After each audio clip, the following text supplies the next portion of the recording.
Hong Kong के एक power plant में सब कुछ सामान्य चल रहा होता है। तभी अचानक एक रहस्यमय व्यक्ति उनके सिस्टम को हैक कर लेता है। कूलिंग मशीन को बंद कर दिया जाता है और जल्द ही अत्यधिक गर्मी के कारण एक बड़ा विस्फोट हो जाता है। सैकड़ों कर्मचारी मारे जाते हैं या गंभीर रूप से घायल हो जाते हैं। इसी बीच अमेरिका की एक जेल में हैकर निक को हथकड़ी पहनाकर उसकी सेल से बाहर लाया जाता है। पुलिस को उसके सामान में एक छुपा हुआ डिवाइस मिलता है और वे यह भी पाते हैं कि निक के ब्लॉक के सभी अपराधियों के खातों में हाल ही में पैसे जमा हुए हैं। इससे उन्हें शक होता है कि यह सब निक ने ही किया है। निक तुरंत इनकार कर देता है, इसलिए उसे एकांत कारावास सॉलिटरी कन्फाइनमेंट में डाल दिया जाता है।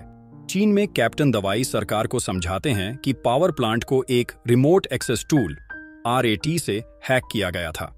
यह इसलिए संभव हो पाया क्योंकि प्लांट की प्रणाली बहुत पुरानी और असुरक्षित थी। यह भी सामने आता है कि अमेरिका में इसी मॉडल के रिएक्टरों पर उसी समय हमला हुआ था। दवाई को लगता है कि वह इस हैकर को पकड़ सकते हैं। दवाई FBI से मदद मांगता है और एजेंट कैरल को अपने बॉस को यह समझाना पड़ता है कि चीन के साथ काम करना एक अच्छा विचार है।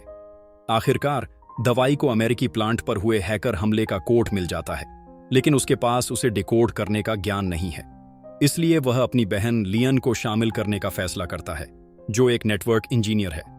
अगले दिन FBI एक मीटिंग में केस की जांच करती है और कोड को देखकर वे निष्कर्ष निकालते हैं कि यह R8 दो लोगों ने मिलकर लिखा है। दवाई इस रिपोर्ट से प्रभावित नहीं होता क्योंकि यह बेहद साधारण होती है और वह कैरल से कहता है कि निक को मदद के लिए बुलाया जाए। निक का बैंक हैकिंग का लंबा इतिहास रहा है, इसलिए कैरल को उस पर भरोसा करना बहुत ही खराब विचार लगता है। लेकिन दवाई के पास और कोई चारा नहीं होता।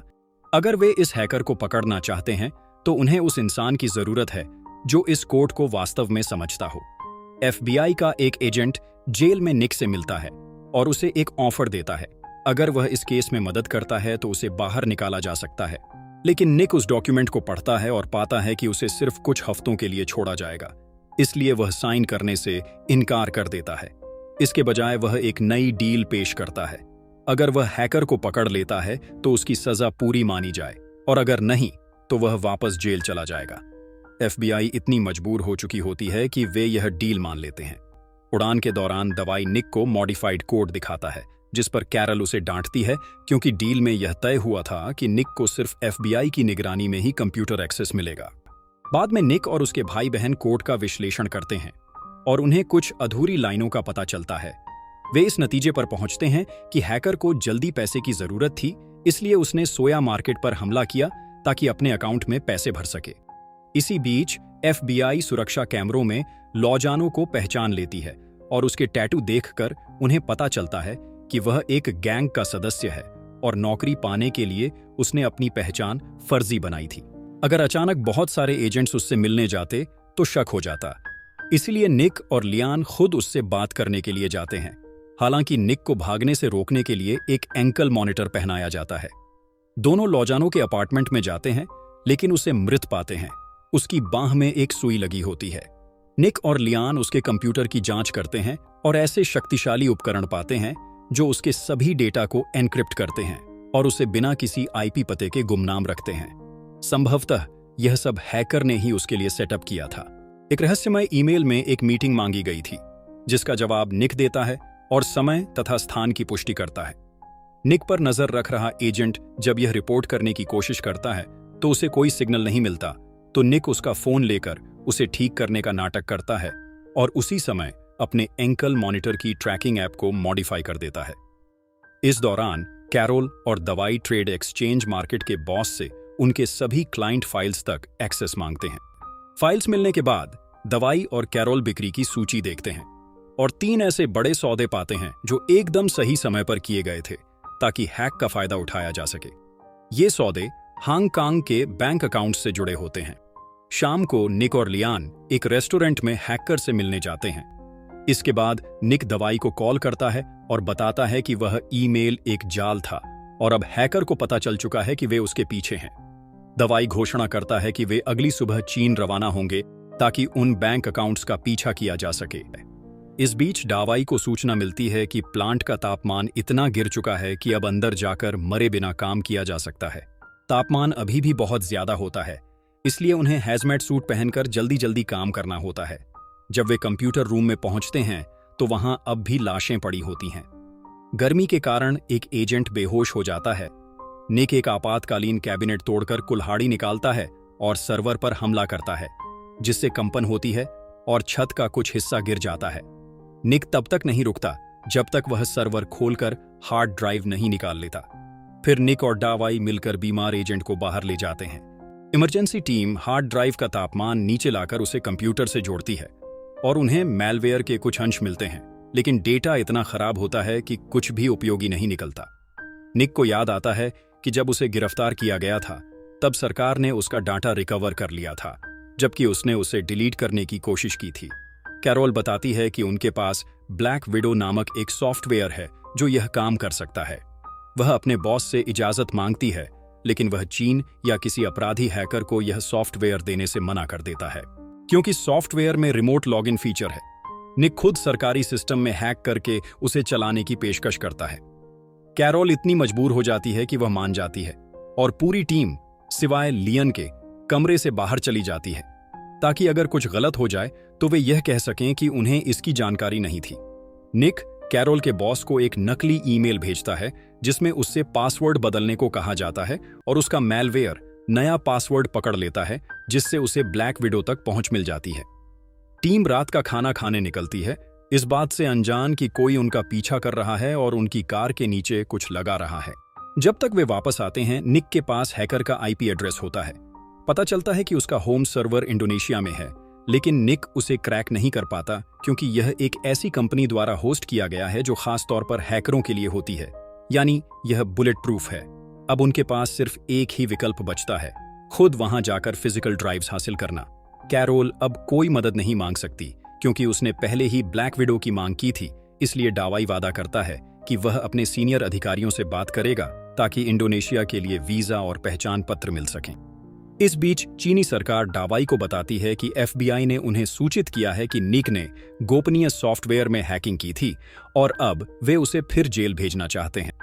डावाई यह समझाने की कोशिश करता है कि अगर निक न होता तो वे हैकर तक पहुंच ही नहीं पाते, लेकिन उसके अधिकारी उसकी बात नहीं मानते। टीम के बाकी सदस्य इंडोनेशिया जा सकते हैं, लेकिन निक को अमेरिका भेजना तय होता है। सुबह डावाई लियन को एक टेक्स्ट भेजकर चेतावनी देता है और वह तुरंत निक के साथ छिपकर निकल पड़ती है। कैरोल को उसके बॉस का कॉल आता है जो उसे डांटता है। वह सफाई देने की कोशिश करती है कि उसकी मजबूरी थी, लेकिन फिर भी उसे निक को सौंपने का आदेश मिलता है। जब वह निक के कमरे में पहुंचती है तो वह पहले ही भाग चुका होता है। उन्हें पता चलता है कि निक ने एजेंट्स के मॉनिटरिंग ऐप को मॉडिफाई कर दिया था, इसलिए वे उसे ठीक करके निक की लोकेशन ट्रैक करते हैं। डावाई चोरी छिपे निक से मिलता है और बताता है कि अमेरिकियों को लगता है कि चीन के पास ब्लैक विडो है और यह सब निक की वजह से हुआ है। इसलिए वह निक से कहता है कि वह भाग जाए और वादा करता है कि वे इंडोनेशिया में मिलेंगे। लियन भी साथ जाना चाहती है, लेकिन निक इसे बहुत खतरनाक मानता है, जिससे उनके बीच बहस हो जाती है और लियन उन्हें अकेला छोड़ देती है। लियन आगे निकलकर एयरपोर्ट पर निक और डावाई का इंतजार करती है। तभी अचानक उनके पीछे कार में धमाका होता है और डावाई की तुरंत मौत हो जाती है। कुछ समय बाद लियन कुछ बदमाशों को पैसे देती है ताकि वे उन्हें नकली पासपोर्ट और निक का टकने वाला ट्रैकर हटाने में मदद करें।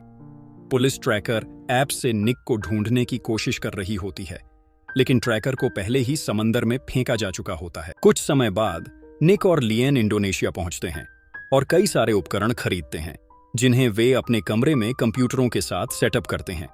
इसके बाद निक एक पार्किंग लॉट की छत पर खड़ी कार में बैठता है और एक वैन को नीचे धक्का दे देता है, जो सीधे होस्टिंग कंपनी की बिल्डिंग पर गिरती है और भारी नुकसान पहुंचाती है। जल्दी ही वहां पुलिस और इमरजेंसी सर्विसेज आ जाती हैं। जब सबका ध्यान इस अफरा तफरी में बंटा होता है, निक चुपचाप अंदर घुसता है और अपने कंप्यूटर को सर्वर से कनेक्ट करके कुछ फाइलें और कोड डाउनलोड कर लेता है। वे सारी जानकारी वो अपने कमरे में लाता है, जहां वह और लियन मिलकर डेटा चेक करते हैं और पुष्टि करते हैं कि हैकर के पास RAT रिमोट एक्सेस टूल का तीसरा वर्जन है। उन्हें उसकी असली अकाउंट जानकारी भी मिल जाती है। अगले दिन लियन बैंक जाती है और रिसेप्शनिस्ट से कहती है कि उसकी बैंक मैनेजर के साथ एक प्रेजेंटेशन है, लेकिन गलती से उसके नोट्स पर कॉफी गिर गई है। रिसेप्शनिस्ट उसे एक नई कॉपी प्रिंट करने की सहमति देता है और उसका USB ड्राइव कनेक्ट करता है। जिससे निक बैंक सिस्टम में हैक कर लेता है और हैकर के सारे पैसे अपने अकाउंट में ट्रांसफर कर देता है।